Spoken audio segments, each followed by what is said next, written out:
Hi, I'm Dan Olsen. We just wrapped up another great lean product meetup. Our guest tonight was Geoffrey Moore, author of Crossing the Chasm. This is part 2 of our video where I was fortunate to have a fireside chat with him, ask him some relevant questions related to Crossing the Chasm and his new book, Zone to Win, which is more about how established companies can innovate. And then after that, we rolled into an audience Q&A. So I think there'll be a lot of great information for you.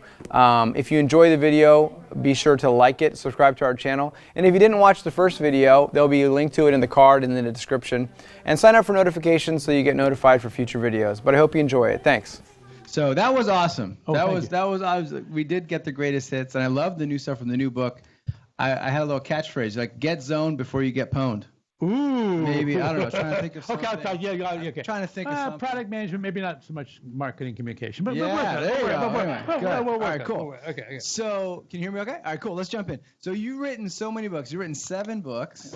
I'm just wondering, how do you view the arc or the evolution of those books over time? So, so the first 2 were very much on the startup making that journey. The third one was called The Gorilla Game, and that was about the investment implications of being inside the tornado. Because what did it do to stock price? The whole thing about market share leadership. The fourth one, called Living on the Fault Line, was kind of a transition book. I'm not quite sure I would revisit it again. Dealing with Darwin was all about how established enterprises innovate at every stage of the life cycle. That was kind of cool. Escape Velocity was actually the strategy behind Zone to Win. But the 2 books that I think, and the only 2 books where people have kind of said, you got to read this book, are Crossing the Chasm and Zone to Win. So the first and the last one. Yeah. Inside the Tornado feels like an extension of Crossing the Chasm. It is. Right? Yeah. But I was doing Crossing the Chasm inside of HP, and because they were doing a bunch of discontinuous innovations. And then I went to Boise to the LaserJet people, and they said, Chasm, we're shipping 1 million a month. Right. I don't think this is a Chasm problem, Geoffrey. So, but we have problems, so that's where the Tornado stuff came from. Cool. Very cool. Yeah, I usually recommend Inside Tornado because I feel like you summarize Crossing the Chasm and then you extend. But anyway, they're both awesome books. So thanks. Great. And by the way, I didn't mention we had Geoffrey here about 5 years ago to cover the 3rd edition of Crossing the Chasm, which is great.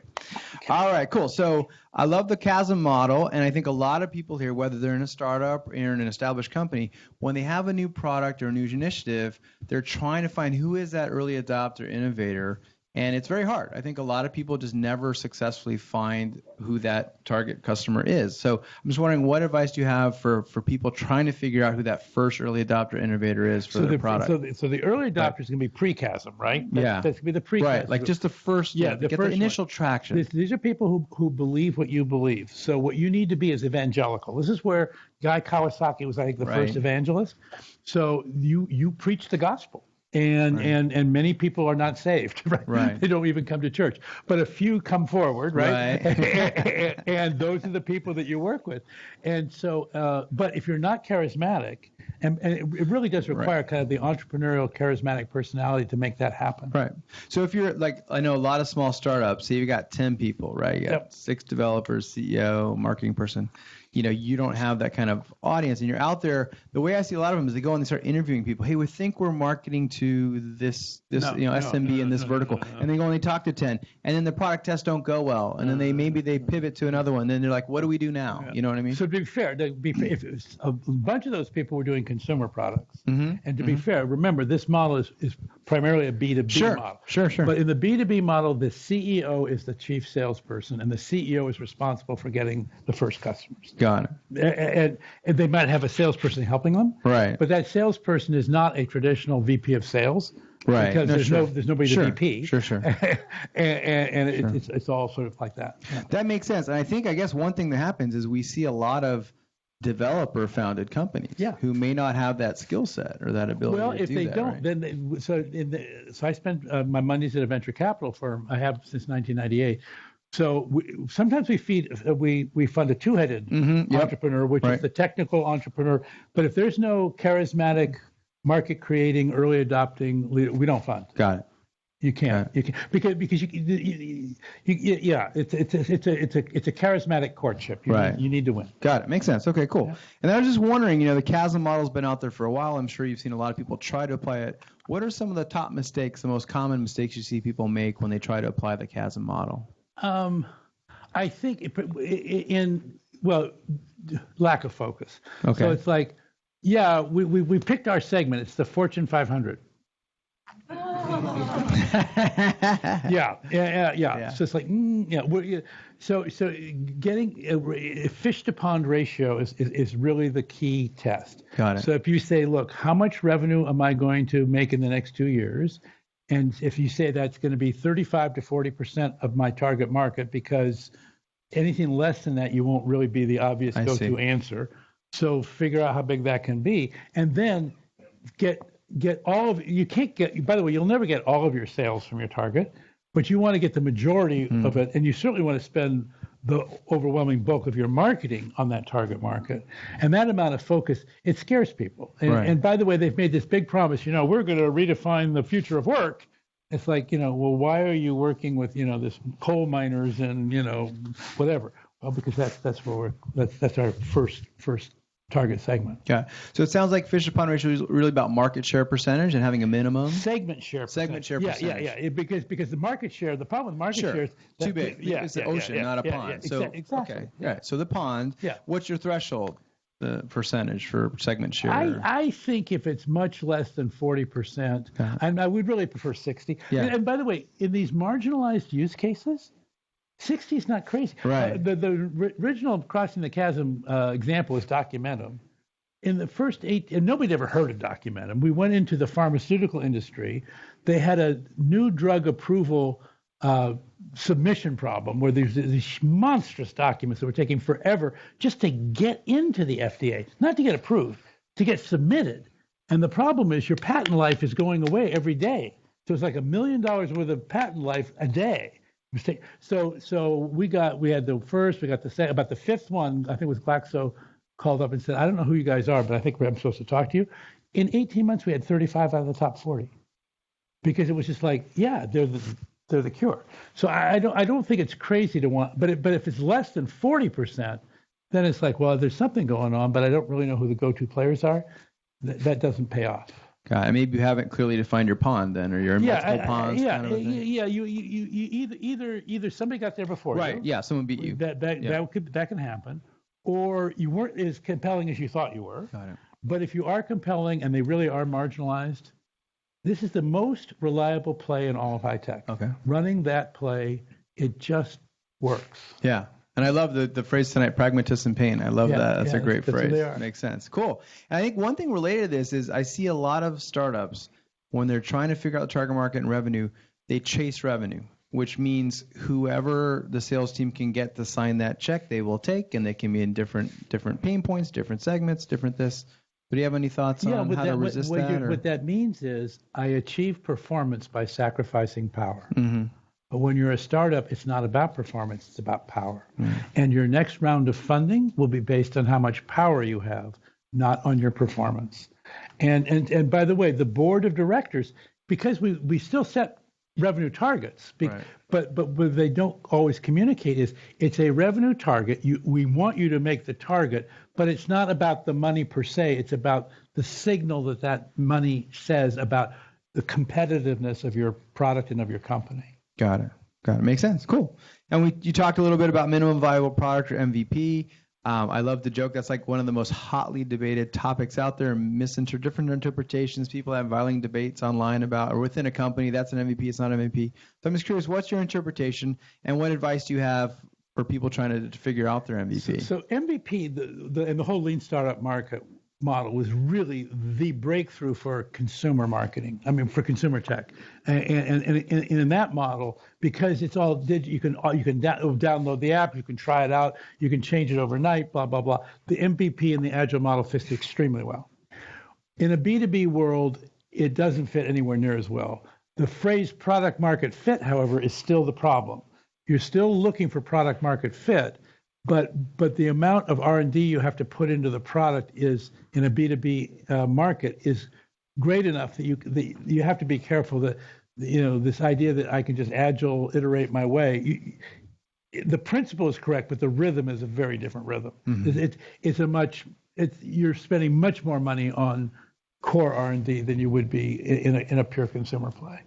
Yeah, and when I see enterprise people trying to apply those concepts, one of the sentiments I get is, our customers aren't going to accept the partial product or solution, and we don't feel good doing that, and we're worried about that. So how do we not build the whole thing, but get some early validation? Well, that's where the project model. Remember, we said in the early market it's a project model because you backfill it with professional services. So the way you make that right is you go to an enterprise customer and you say, look, we have this amazing capability. As you can tell, it's not completely done yet. If you were going to be our first customer, here's the deal. First of all, you kind of just bought our engineering team. Right. And by the way, we're better than Accenture, right? We're really good at what we do. And by the way, you just also kind of got a sort of a front row seat in our roadmap. So because our roadmap could have gone in many directions. If you're writing this big check, we're going to kind of move toward your thing.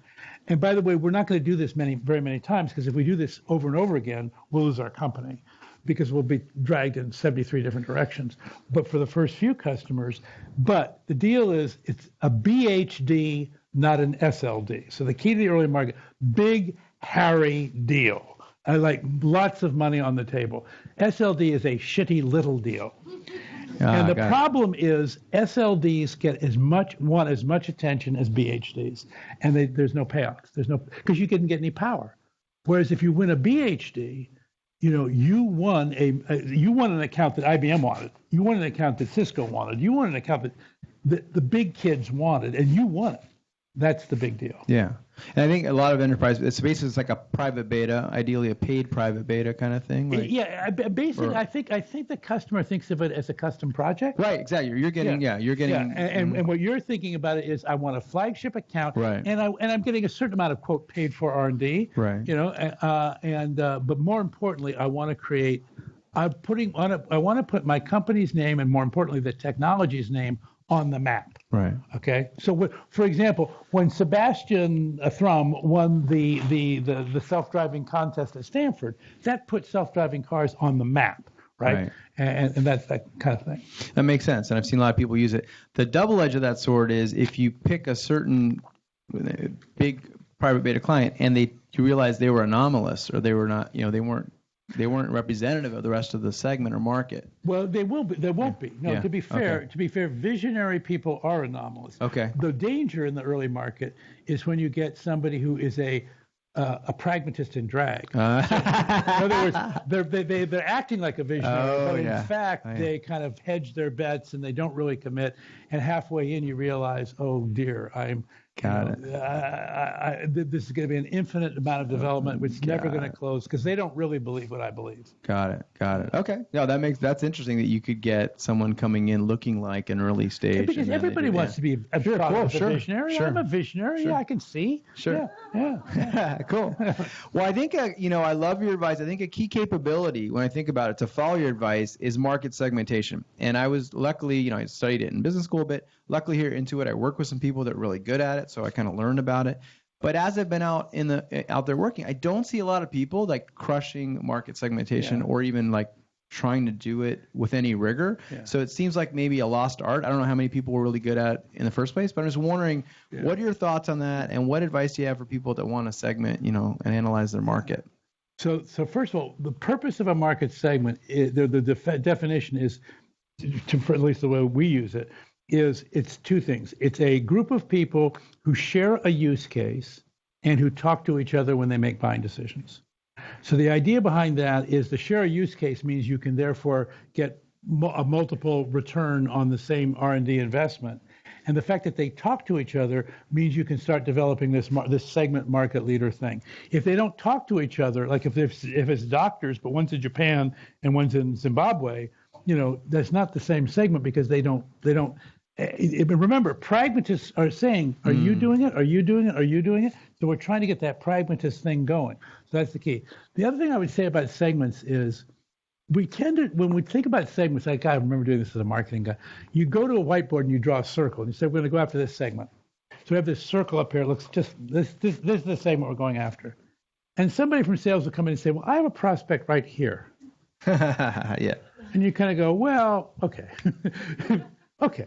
So what happened, so the segment would get blurrier and blurrier and blurrier, and the integrity of segmentation went away. So what we learned about that is, don't define segments by their boundaries, because segments don't have any boundaries. They're like a cloud of flies. or a school of fish. There's no literal boundary behind a cloud of flies, but there is a center point.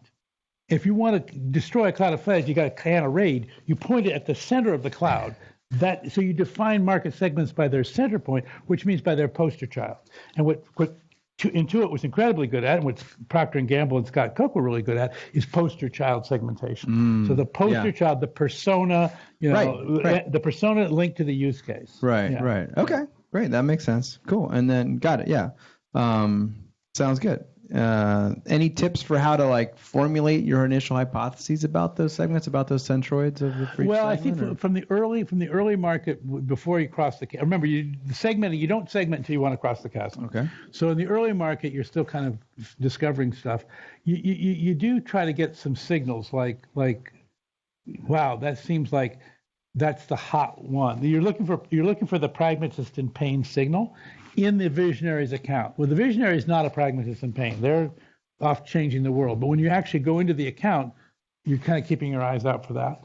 At the end of the day, if you have a target customer that is marginalized with a painful problem, that's 80%. You can do some research around it, but frankly, that's the compelling reason to buy is what we called it. That's the number one variable. Okay. Makes sense. Cool.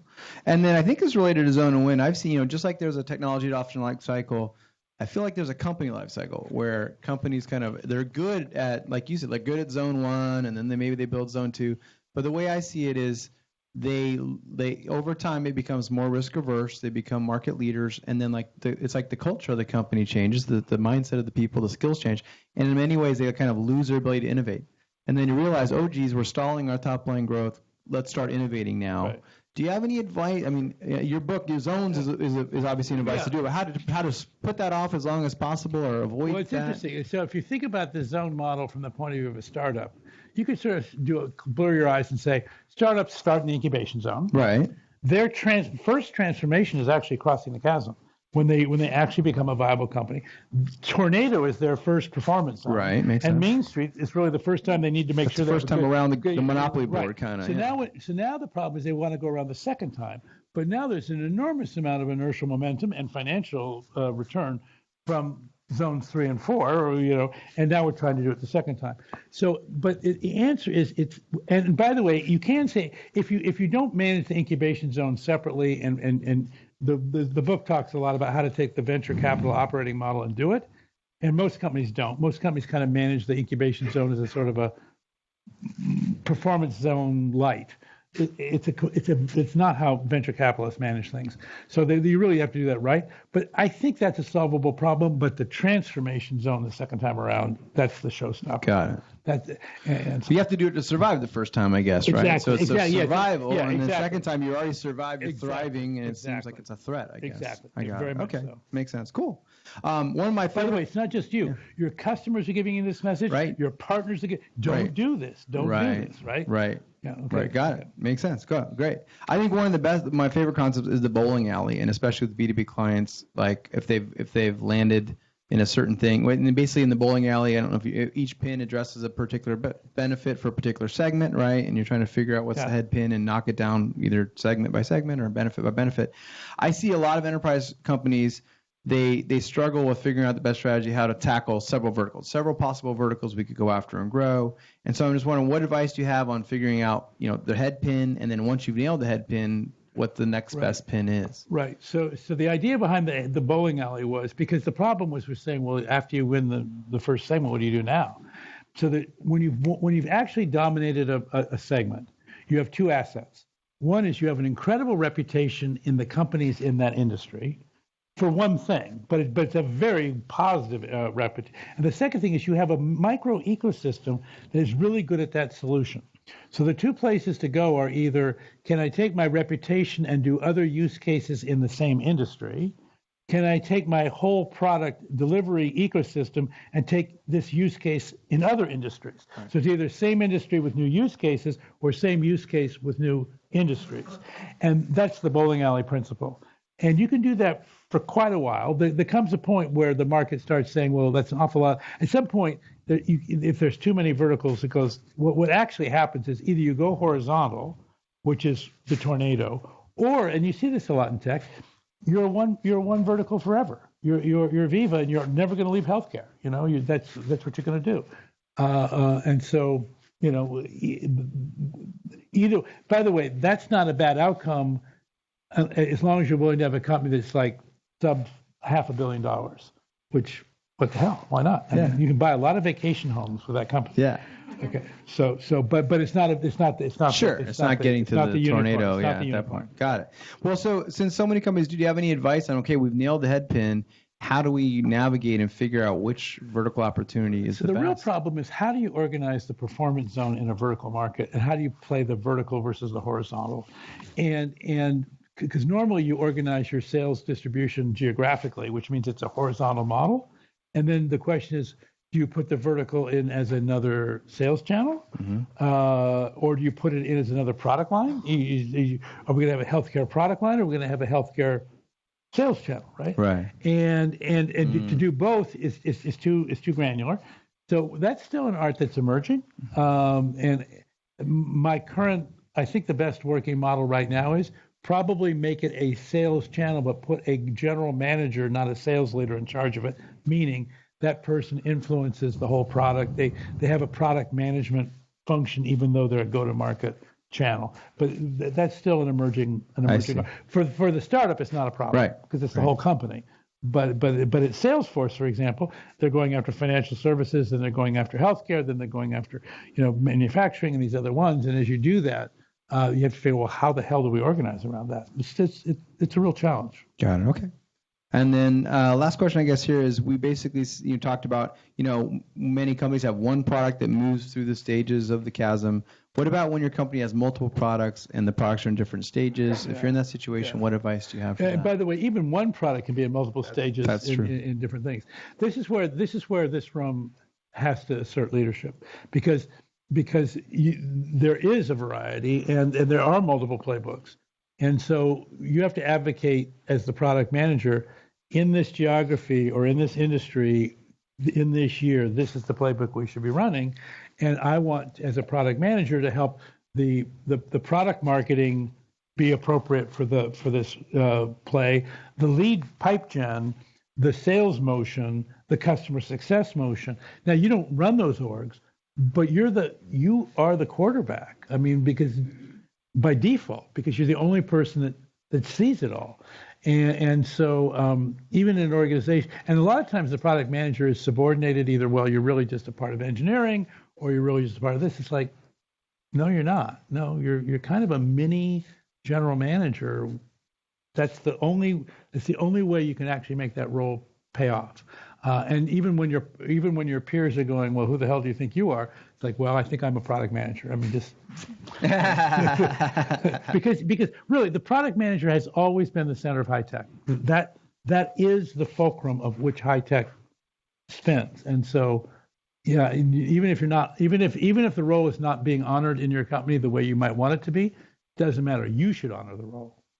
Yeah, no, back in the early days of product management, there used to be all those debates about should it report into engineering or marketing. And luckily, we're past that now. Yeah. It's really growing. And like you said, maybe in a particular instance, it's not. Well, what is interesting is, by the way, in the 80s, when I started this thing in the 80s, the tech was so, the technology content was so high that marketing people really didn't get it. And so it really had to be an engineering function. Okay. What's interesting about this century is, we've had enough experience with tech now that the product is no longer now getting the customer experience is becoming increasingly, the more important thing, or at least a bigger factor. So now the product manager now has to have that piece of the equation. And that obviously does not lend itself to engineering.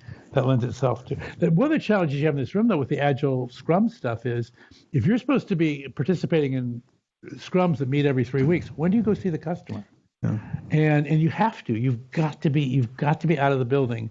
Just every day you go to the building, well, every other day that you go to the building is a bad day, right? You need to get out of the building. Yeah, no, it's true. And I think that some companies struggle with that, and some say, let's have the PM do the agile stuff and the customer stuff and the strategic stuff and the tactical. then your staffing ratios better be good. Because if you have 15-to-1 engineers to PM, then that's not going to work out. And so sometimes some companies leads them to split the role and have a product owner run the scrums tactically, and then a product manager who's more strategic. And then they need to and that's where that model breaks down, is when they're not in sync. Yeah, if they have to stay in sync. Yeah, got it. Awesome, cool. Well, good end note for the panel. This is for fireside chat on product management. We'd love to open up for questions now. The way it works here, we are recording, so you have to have a mic. I see you have a mic. If you want to have a question, raise your hand. One of our mic runners will get you a mic, and we'll open it up to Geoffrey. Thanks a lot, Geoffrey. Here we go with questions. This gentleman right here. Yeah. Thank you, Dan, Geoffrey. Great speech. So there are two questions. One question is, I used to work at Tesla. What we look at internally at Tesla was the product is a high-value object. It kind of has a similar sales motion with the B2B company. So I'm wondering, what's your opinion on like the Tesla like being in a consumer space versus business B2B it's interesting. space? So because cars, because they're in a little bit in between. But if you think about the Tesla, initially it was who bought Teslas? People who believed what Elon believed. Okay, so that was clearly a we believe what you believe thing. I don't think there was a crossing the chasm, we need what you have thing.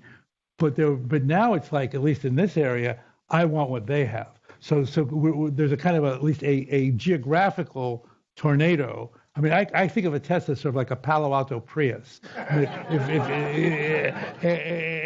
so I think it happened. So anyway, that's what I was saying. Thank you. My second question is, you talked about Microsoft and talked about migrating into the new venture in the same industry or following the same use case. Which do you think is the rise of Azure in this spectrum? So what happens, we talk a lot about transformation in the book. All the stories about transformation that we tell in the press are always about the first mover disruptor. So, but most of the companies I'm spending time with are actually not disruptors, they're disruptees. And Microsoft has always been, by the way, Microsoft I think has ever been a first mover disruptor. Basically, if you think about what they've done their whole life, is they've basically taken other people's businesses away from them with spectacular success. But so AWS, their problem wasn't to invent a better cloud, because frankly, what Jassy and Amazon did is just unprecedentedly amazing. But what they had to do was catch up fast. And so it was get good enough, fast enough. Kind of the way Google with Android did with the iPhone. And by the way, kind of the way that Nokia did not do against the iPhone. So the idea there is not, they didn't have to cross the chasm. Amazon was on the other side of the chasm. They just had to catch up. And so when you're in that position, instead of worrying about differentiating and being different from the competitor, this is why Yahoo got lost. Yahoo tried to out-differentiate Google. That was not going to happen. What you want to do instead is neutralize, which means get good enough, fast enough so that your customers don't leave you.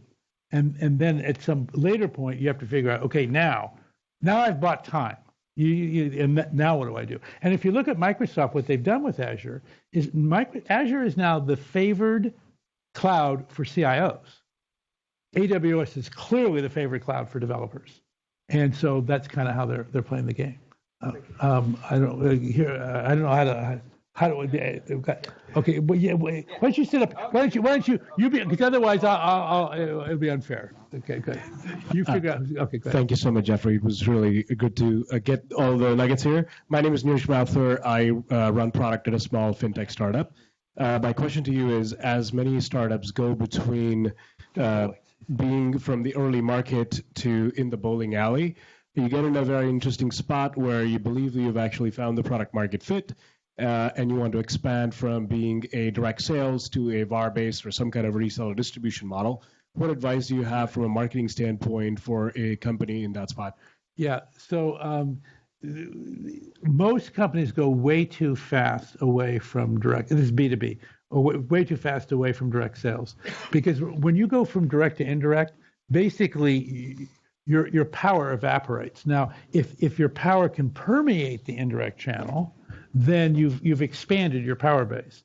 But if in fact when you go indirect, you actually they suck the energy out of you, which is kind of what channels can do. Then you fall backwards and you lose momentum. So everybody's always trying to get more distribution. Until you're inside the tornado and have a clear power base, more distribution is more likely to be a liability than an asset. And what you want to do instead is get more concentrated market power around a more tightly focused distribution. So that'd be the danger. Okay.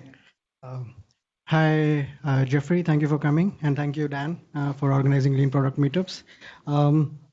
You have mentioned a lot of sports references like zone management and no cricket. No cricket. I don't know what's the matter. I believe people who are from sports become a good product manager based on your references. All right. My question is on the last zone, which I believe is transformation zone, superior to other three zones. Can I assume transformation zone to be a level where the organization has reached monopoly? For example, I have looked into all the 56 companies listed there. They were in their own way a monopoly. Yeah. No, the monopoly actually happens in the performance zone around a tornado opportunity. So when you go through the transformation zone, think of the transformation zone as saying, I'm going to take something out of the incubation zone that's very promising, and let's suppose it's about 1% of my total revenue. So it's real. I mean, if I'm a $1 billion company, that's a $10 million product. So it's a real thing. But I need to get it to 10%, and I have got to do it in like 2 years. So from 1% to 10%. So I'm just trying to get it big enough so that I can use my performance zone go to market at a level of scale that it works. When you're little, the performance zone goes, I can't make my quota and play with your product. So there's this sort of rush to get there. If you get to a certain size, and the large companies in this room, you can't even do it organically fast enough. What you have to do is get to a certain size and then make an acquisition. And the acquisition plus you gets you to scale. But that's what think of the transformation zone as a accelerated path to getting into the performance zone, so that you can now take advantage of the fact that you have a global footprint, you have an install base, you've got a lot of things you can capitalize on. You just brought up an interesting tactic. So is that where acquisitions help advance the transformation? You can't after you're, I don't know, $1 billion probably, somewhere between $1 billion and $2 billion, you can't get there organically. You can't get there fast enough. Yeah. So when you mentioned about acquisition, I just thought of like Plaid being acquired by the largest player. So the question then is, here's the data. So Visa just acquired Plaid. So I don't know what you guys were doing, but in 7 years they got $5 billion. So come on, step up, come on. But the point is, the question now. They red zone to win. That's score. Yeah. There you go. So two questions are from the Visa point of view. From the Plaid point of view, it's like, but from the Visa point of view, if Visa hasn't done anything in that exercise, then the question is, will they even know how to absorb it into their infrastructure? So what you would really wish is that they had been working on that problem and had enough internal domain expertise that they could know enough to buy Plaid, which, by the way, I think Plaid was the right buy. So they didn't buy the number 2 or the number 3 or the number 4. Plaid's the right one. And then second of all, if the Plaid people call in rich, which is always a possibility, you have organic leadership inside from your own company that can take it forward into your own performance zone. Because the performance zone basically is a relationship-driven zone, and if you're an acquisition coming in, sometimes it's hard to break into that zone and get the same kind of treatment that you need. And so you get isolated, and that if you incubate it yourself with your own people, it's like the immune system recognizes, no, this is self. This is not foreign. You don't get autoimmune reactions. Yeah, we should probably go to another. Yeah. Here. Thank you. This is great. Let's see. Maybe it was about a year ago or so. I read Zone to Win, and everywhere I looked in my organization, whether it be a team or whatever, I could apply these same kind of principles at kind of like the scaling level. I'd love to hear you kind of elaborate on that, especially in light of most of the people in this room aren't CEOs. Right. Well, we're not high-level executives that are making these strategic shifts. Yeah. And I'd love to see like how does this apply to product managers within teams and departments and those yeah, kinds this of is great. So the phrase we use for this phenomenon we call nested zoning, meaning any org can say, and the way it works is, let's just just your org, what org you have. So the first thing you say is, well, what's my performance zone? And because maybe I don't have a revenue number in my comp thing. Your performance zone is what is your company buying from your org? That's your performance. In other words, you have to think, the company and they're not just buying labor, they're buying an outcome. So what is the outcome that the company is trying to buy from my org? That's the deliverable of my performance zone. That's how I'm going to run my org to deliver that outcome. Now, what's my productivity zone? Well, what investments do I want to make in either tools or enablement or relation that will allow me to be more productive and successful in delivering my delivery in the performance zone? So that's my productivity zone. What's my incubation zone? Well, the company's buying this from me, but there's this other stuff going on that I'm aware of. It's too soon for me to try to get the company to commit to it, but I'd like to take some of my resources and put it into some newer ideas that I think might be kind of cool. Here's the deal. You can do that, provided you don't sacrifice your performance commitment. So as long as you're making your performance commitment, you're allowed to put your resources in any zone you want, but you can't say, well, I was incubating so much I missed my commitment. It's like not okay. And then the transformation zone is the one where you can't do that low. Transformation has an impact that ripples beyond your org. And so transformation zone, you do have to get upper support. But the other three zones you can use anytime. And by the way, you can do it personally. What is the company buying from me personally? What investments are I making in my personal productivity? Where am I incubating something in my personal portfolio? So you can do it kind of at almost any level. Yeah. So thanks again. So my question is on market segment. I mean, I have a small company, 6 people, early stage. Last year, when I got introduced to the Chasm framework by Michael Ackert, we realized that, our product was good, means we had compelling reasons to buy, and market was very underserved, but we realized that market was not very well funded.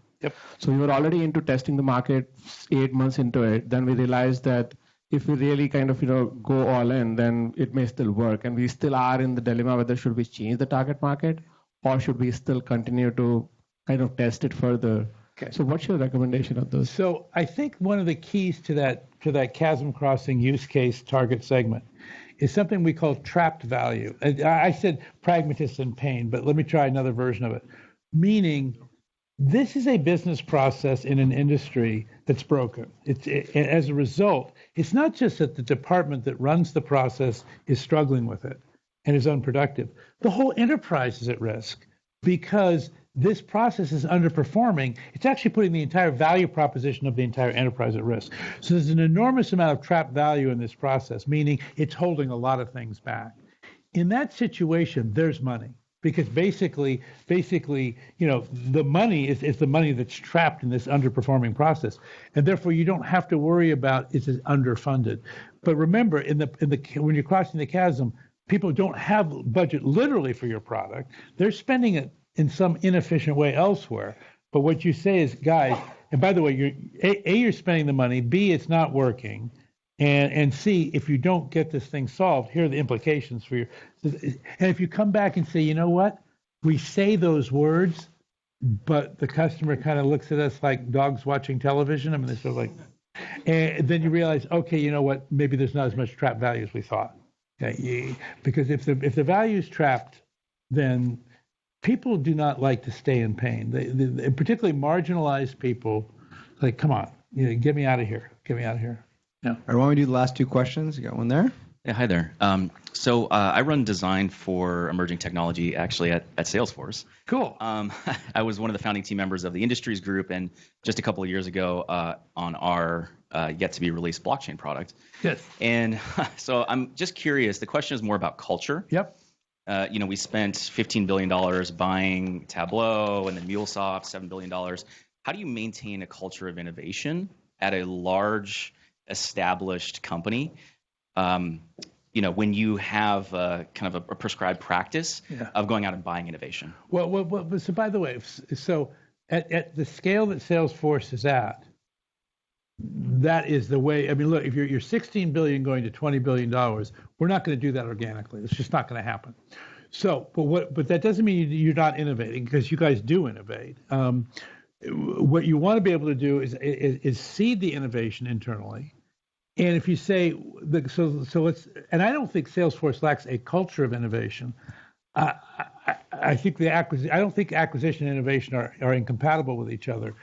But what is important is mission.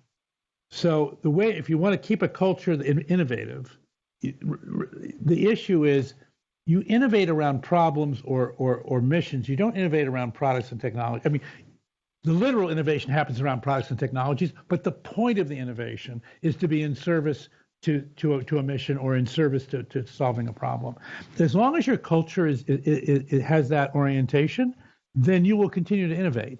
And interestingly, as soon as you become a spreadsheet culture, as soon as you start saying, I'm going to achieve a certain E to B, I'm going to achieve a certain EBITDA, I'm going to achieve that's when you start getting, well, you still innovate, but you innovate around putting lipstick on a pig. You innovate around manipulating the optics as opposed to fulfilling your mission in the world. So that's where I think the innovation comes from. Great. Last question here. I'm Craig Fisk. I'm co-founder of a company called Marmalade.ai. All right. And we were, in a previous startup life, I was very impressed by Crossing the Chasm, and it was very influential. But I've just kind of been stuck on one particular idea in what you talked about tonight, and that is the B2B. Before Crossing the Chasm, you don't segment. So how do you think about marketplace companies or platform companies, however you want to define that, in terms of that model? Yeah, it's so the notion that you would create like a two-sided marketplace from scratch, it's a pretty improbable outcome. So I mean, I'm thinking particularly of marketplaces, right? But if you go back to eBay, which was kind of the original one, it was Pez dispensers, right? It's Pierre's. So okay, but that's about as granular as you could get. By the way, we dominated Pez dispensers, right? So they did. So I think because you've got to, again, it's back to fish to pond ratio. If you're doing any kind of a marketplace environment, there has to be enough customers and vendors to create critical mass. And initially, if you have, I have 2 cars, a painting, and a lawnmower, and used swim shorts, yeah, right. So that and I think initially you'd like to do it around like enthusiasts or hobbyists or collectors of something, of that kind of stuff. And then eventually, you'd spread it out going forward. Yeah. All right. Great. Let's call it. Let's give a big warm applause for Jeff here. Okay. Thank you very much. Thank you very much. Thanks.